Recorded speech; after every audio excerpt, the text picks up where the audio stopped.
السلام عليكم ورحمة الله تعالى وبركاته. مشاهدينا الكرام، مرحبا بكم في هذه الحلقة ضمن الحلقات المتجددة التي نحاول من خلالها أن نتفاعل معكم مع آخر المستجدات.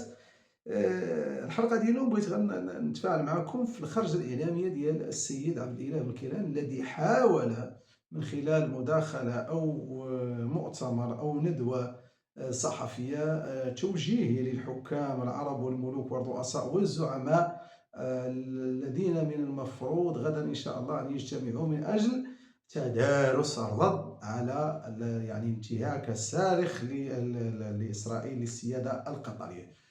الإشكال اللي عندي هو حجم الخوف والرعب الذي أبان عنه السيد عبد الإله بن كيلان. صراحة استغرب هذه الخرجة وهذا حجم الخوف، خاصة واحد النقطة مهمة تقريبا مر عنها الجميع مرور الكرام، هي النقطة اللي قال فيها بأن يمكن أن إسرائيل تستهدفنا هنا في هذا المؤتمر هذا. رب قطر، قولوا لي شنو هو اللي غادي يخليكم تقتنعوا باللي غادي يوقر شي حد؟ لا الإمارات ولا الدول المجاورة ولا المملكة العربية السعودية أرض الحرمين، الله يودي، فهمتيني؟ لا ولا تركيا ولا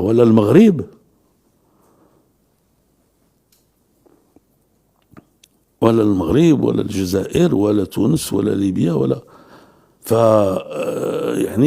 خاص شي. دابا حنا دابا كمواطنين، حنا المغاربة وغيرنا من المواطنين العرب والمسلمين في مشارق الأرض ومغاربها، بغينا الحكام ديالنا يتصرفوا بما نشعر به أن لنا كرامة وأننا مطمئنون في بيوتنا وفوق أراضينا. دابا صافي، دابا ما كنتسأل شنو بقى مادام هذا المجرم هذا تيتحكم تما، وهنالك من يسانده في الولايات المتحدة ويعطيه الإذن ولا يبالي بعهد ولا ميثاق ولا حسن معاملة ولا هدايا ولا أي شيء. صافي دابا واحد الأمريكي كتفاعل معاه واحد الصحفية، قالت له الحلفاء ديالكم قطر، قال لا قطر ماشي حلفاء ديالنا، قال لها حنا ما عندناش حلفاء، قال لها حنا عندنا ناس كيتعاملوا معنا، عملاء ديالنا كنخدموهم ملي كنحتاجوا لهم. وهذا كلام صعيب بزاف، خصنا نعرفوا شنو راحنا. ما يمكنش، خص المسؤولية حماية المواطنين. دابا ما هضرنا، لا ما تليناش كنهضروا سيدي لا على فلسطين ولا على حتى واحد، دابا حماية المواطنين ديالكم تقتضي لأنه إذا كان لمنظمة الوحدة العربية ولمنظمة التعاون الإسلامي ولما يجمعنا كبشر من معنى، فأول ما يجمعنا أننا وحكامنا يجمعنا عقد فيه أنهم يلتزمون بواجب حمايتنا. دابا الآن احنا ما كنشعروش بنفسنا محميين، أنا ما كنشوف حتى شي مانع أنه هاد القاعة هذه أن تقصفها إسرائيل من عن بعد، فهمتيني؟ ولا لست أدري ماذا. بطبيعة الحال فهذا الشيء دابا صعيب بزاف. أنا شخصيا جد جد جد متشائم أولا. ثانيا بغيت نقول للإخوان ديالنا العرب، الرؤساء العرب والملوك العرب والأمراء العرب، لأنه ومن هم ومن سينوب عنهم في هذا الاجتماع، أرجوكم أن تكونوا واضحين مع أنفسكم أولا وقبل كل شيء. احنا مهددين كمواطنين، ولكن انتم مهددين في العروش ديالكم. أنا نقولها لكم، إذا الشعوب ما بقاتش كتشعر باللي الحكام كيحميوها، سينحلوا الميثاق وستبحث الشعوب عن حل آخر. هادشي اللي تيبان لي أنا،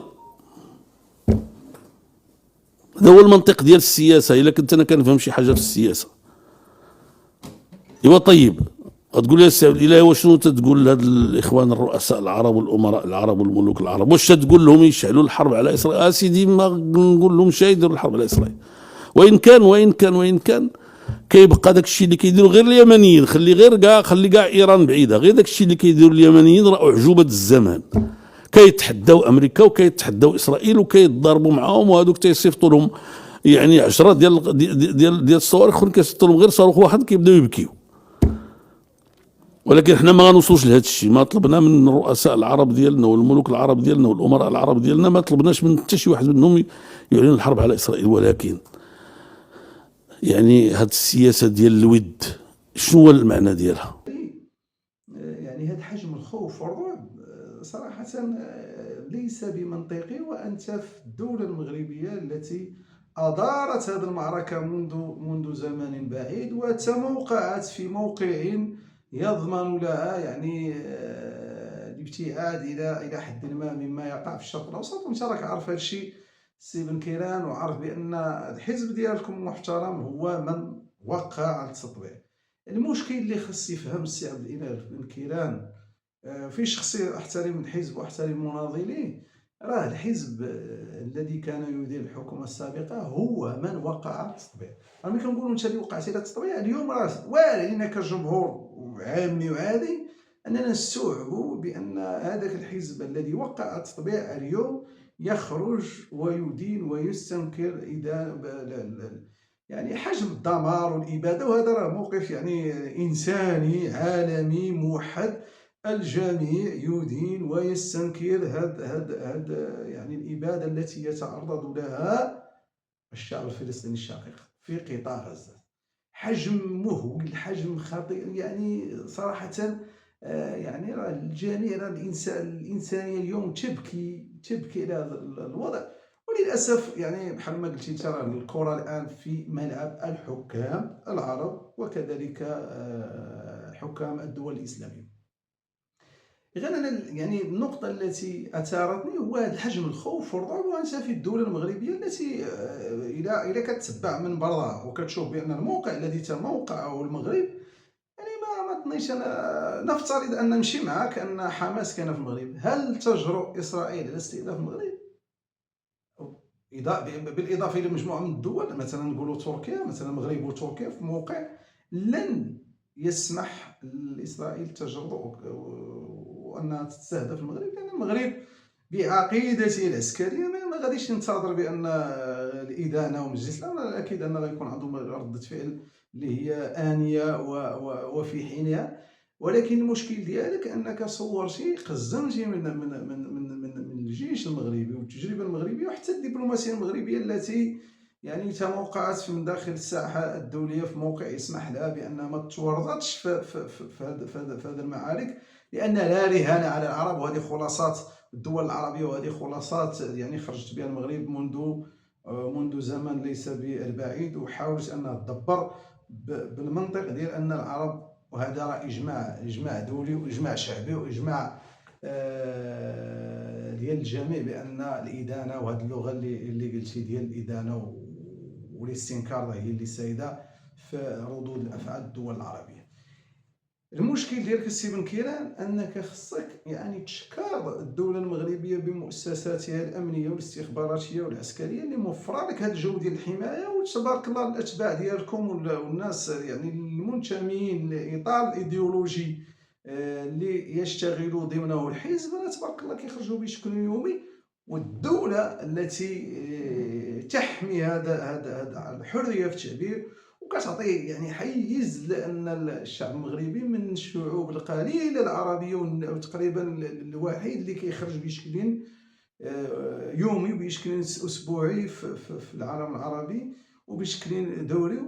وجميع المدن والمداشر والجهات وكذلك المدن الكبرى كتعرف تظاهرات تضامنية مع الشعب الفلسطيني بشكل يومي، وبطبيعة الحال يعني راه محمية من أي قصف ديال إسرائيل كما صورت لنا أنت.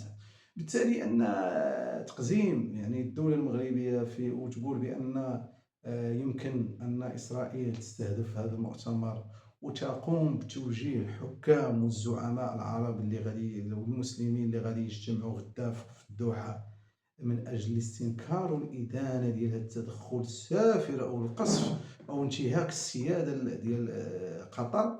هذا توجيه يعني أنا كنت كنتمنى بأنكم في المرحلة ديالكم عندما كنتم تديرون يعني الحكومة كان يكون عندكم موقف، والأكيد أنكم اليوم غادي تراعوا لهذاك يعني داك التطبيع بين قوسين، وغتعرفوا الخصوصية ديالو في إطار التطبيع ديال الدول وليس ديال الشعوب.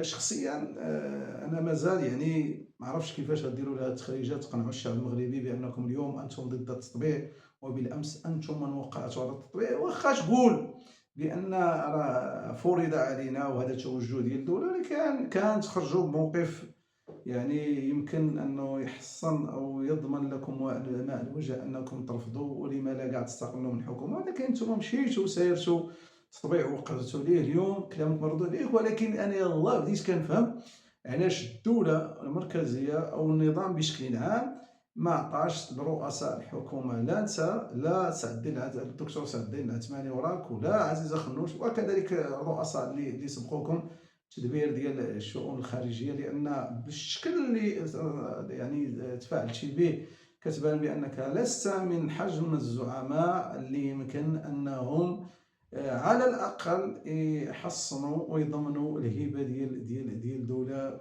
بحال ما كانت. لان ملي كتجي كتقول بان ولينا خايبين يتم استهدافنا من الداخل ديال المملكه، انا اعتذر، وهذا كيبقى تقييمي الشخصي، راه كيبان لي كيدخل في العبث وتقزيم يعني هاد التجربه ديال الدوله المغربيه في الجانب العسكري. راه ضايله في راسك بان المغرب راه من الدول اللي يعني كتراكم عسكريا ومستعده لاي طارئ، وبالتالي من المستبعد ان اسرائيل غادي تجي تستهدفك انت، وانت تبارك الله راه انت ما انطبعش معهم بحزبك وبتجربتكم، مع كامل احترام الحزب العداله والتنميه والمناضلين ديالو والتجربه ديالو في الشق السياسي والتجربه الحكوميه.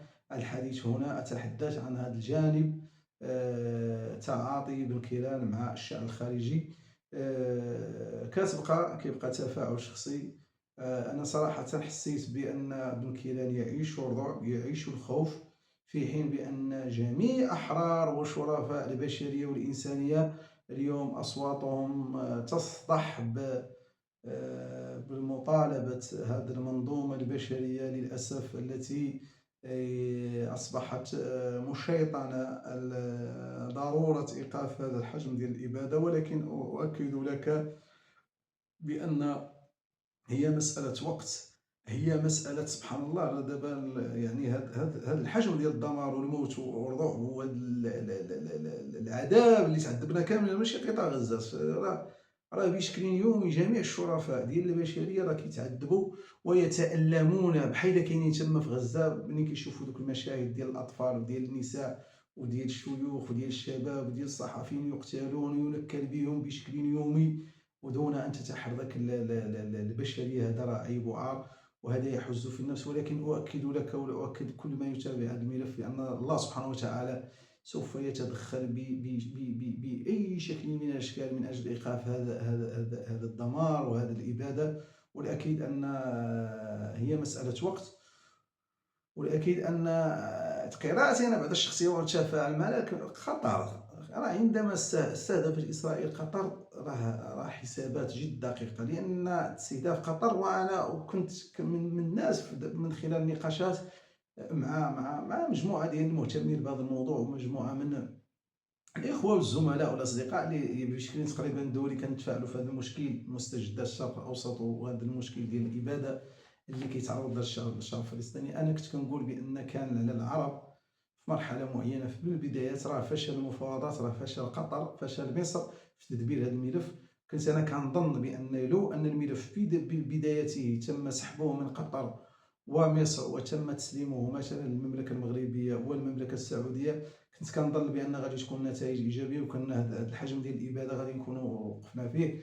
من هي اسرائيل؟ هي واحد الامتحان الدول العربيه والاسلاميه ابتلاهم الله سبحانه وتعالى به في انتظار ما سوف تفرزه هذه الايام القادمه، وما سيتم افرازه في هذه المرحله. لان الجانب يعني المبكي المضحك ان نتنياهو لن يقف عند قطر، بل سوف يتعدى ذلك، لأنني اليوم أؤكد لك سي بن كيران، ورانا مصورين هذا الفيديو يوم الأحد، وغدا إن شاء الله غادي يكون هذا المؤتمر العاجل، وهو القمة العربية الإسلامية التي من المفترض أنها سوف تدين هذا الانتهاك للسيادة القطرية، وتطالب كما العادة بحل الدولتين وإيقاف الإبادة وهذه، ولكن لن ينتج عنها يعني عمل مثلا ميداني عسكري أو رد عسكري أو محاولة يعني إيقاف الإبادة بشكل ميداني. أظن ونأكد لك وغادي نصدمك بأن يتم الآن التفكير في وسط الكيان، خاصة في المحور المتطرف ديالو. يقول لك لما لا يتم استهداف هذه القمة، هذه نستهدف هذه القمة أو نستهدف قطر في مناطق أخرى، أو يتم نقل مثلا استهداف البلايص اللي يمكن أنها تكون رسالة ديال الرعب والخوف اللي حسيتي بها السي بن كيران لباقي هذا الحكام والزعماء الذين سوف يجتمعون غدا من أجل الإدانة وشجب هذا التدخل أو هذا الانتهاك السافر لسيادة دولة قطر. إذن هو ملف متشعب، ملف يعني معقد. كتبقى السي بن كيران من موقعك يمكن لك تعبر هذه، ولكن أكيد أنك لم توفق في يعني تضخيم هذا الكيان وتصويره بأنه يستطيع استهداف الجميع، الوصول إلى الجميع، ولو كتبقى الكلمة الحرة، كتبقى المواقف الثابتة، نصرة القضايا العادلة للشعوب وللإنسانية، هي راهي تستحق حتى يعني التضحية من أجل كلمة الحق. وبالتالي أظن أن مستوى الخوف والرعب اللي كنتي عايشو البارحة السي بن كيران في تعاطيك مع هذا القمة ومع الحدث ديال استهداف قطر، أنك لم تدرك بعد بأن المغرب دبر على اتساع هذه الأمور هذه، وأنه استطاع أنه يحصنك، واخا انت راك يعني كتيار محسوب على الإخوان المسلمين، والاستهداف اللي تم استهدافهم في مصر، التجربة اللي عشناها في الربيع العربي، يعني أنت مدين للدولة المغربية بجميع مؤسساتها العسكرية، الأمنية، الاستخباراتية والدبلوماسية، لأنها مكنت لك أنك تواجد في هذه الظرفية بالضبط وتعبر على مواقفك بكل حرية بكل جرأة. والدولة ما حسات بشي تناقضات، والدولة المغربية معروفة بأنها تدبر هذه التناقضات ديالها، وعطاتك حيز بأنك تنتقد وتثبت وتعربط في هذه المواضيع. بالتالي فأنت بالضبط وتجربتك وحزبك وتيارك يعني تمتنون يعني تقدرون هذا المجهود اللي بذلته الدولة المغربية في حمايتكم في زمن الربيع العربي، وما بالك في هذا الزمن هذا. إذن أجدد بأن الخرجة ديالك السي بن كيران لم تكن موفقة، وصورت بأن المغرب دولة صغيرة مثل قطر أو باقي الدول الصغيرة التي لم تمتلك ولن تمتلك سيادة يعني عسكرية أمنية، باعتبار بأن مثلا قطر يتواجد بها الجيش الأمريكي بأكبر قاعدة عسكرية، وهذا اللي خربق الحسابات، اللي خلاك انت مرعوب. حنا المغرب راه ما عندناش قاعدة عسكرية، المغرب يراهن على جيشه، يراهن على شعبه، يراهن على مستوى الوعي الكبير الذي أبان عنه الشعب المغربي، والذي فهم جدا بشكل جيد وبشكل عميق ما يقع في المنتظم الدولي، والأكيد أنه يعي جيدا بأن من يدبر شؤونه الخارجية يفهم ويعرف ما يفعل، ويقدر من موقعه وبإمكانياته أين يتموقع، لأن اليوم قطر بإمكانياتها الاقتصادية الضخمة وبالتواجد العسكري الأمريكي والتركي البريطاني لما لا، ومجموعة من الدول لم تستطيع أن توقف هذا الاستهداف الغادر الذي أبان عن نية نتنياهو وحكومته في المزيد من التوسع لما لا. والظروف اليوم جد مهيئة لمثل هذا التوسع. والأكيد باش نختم أن راه واهم من يقدر الأمور ولا كيحلل كيشوف بأن إسرائيل ما قداش أنها تجبد هذوك المختطفين اللي عندها ولا دوك الأسرى. أنا كنشوف من موقعي الشخصي بأن لن يهم هذوك الناس قد تضحي بهم، قد تضحي بمليون يهودي إسرائيلي من أجل هذا المشروع اللي اليوم عندهم ظروف من ذهب. يمكن أنهم يعني يستمروا في التوسع، يستمروا في ضبط إيقاع يعني ردود الأفعال ديال هذه الدول العربية المحيطة. دول شمال إفريقيا وعلى رأس المغرب راه غير اش كنقولوا، راه غير جبهة إسناد لهاد الناس. هما بعاد على هذا المشكل، بعاد على هذا ما يقع في هذا الشرق الأوسط. المشكل أكبر من فلسطين، المشكل أكبر من قطاع غزة، المشكل أكبر من الضفة الغربية. مشكل ديال مشروع صهيوني معروف. ناس خدامة ماشي عليه، ماشي في الشرق الأوسط على القيادة أو الحكومة الأمريكية. ناس كيضبطوا يعني الحكومات أو الرئيس الأمريكي، ومن ثم يعني كتبقى هذا تنزيل هذا المشروع التوسعي كيبقى مسألة إجرائية فقط. يعني بينما العرب ينتظرون القادم الجديد للبيت الأبيض، ولا يعون بأن من سيدخل هذا البيت سوف يتم التحكم به من طرف هذا اللوبي الصهيوني المتحكم في جميع المشاهد أو جميع المجالات الأمريكية. وبالتالي من هنا يعني البداية. وأكيد لا كاسب انكرا بأن الدولة المغربية قادرة على حماية رأسها من جميع التحديات، من جميع الأمنية العسكرية وكذلك الدبلوماسية التي استطاعت أن تخترق يعني مراكز القرار وأصبحت يعني قوة لها كلمتها. للأسف أنا رؤيتي الشخصية بأن تدبير الملف من قطر ومصر كان في مرحلة بدايتها تبات الفشل ديالهم. كان ممكن أننا ولا أن الدول العربية تمشي في اتجاه ديال أنها تستبدلهما مثلا المغرب والسعودية، ولما لا تركيا دول عندها إمكانيات ويمكن لها أنها تفرض الخيارات ديالها، ويمكن عندها استقلالية ديالها في جميع المجالات. شكرا جزيلا على حسن المتابعة، وأعتذر لإدخالكم مثل هذا النقاش. نتمنى أن هذه وجهة نظر يعني كتبقى غير في إطار النقاش. نحترم السي عبد الإله بن كيران، الدكتور سعد الدين العثماني. التجربة ديال الحزب بسلبياتها وإيجابياتها، لكن هذه النقطة بالضبط أنا ما بغيتهاش تمر مرور الكرام، وحاولت أن نتفاعل معها. وشكرا جزيلا لكم وتبارك الله عليكم.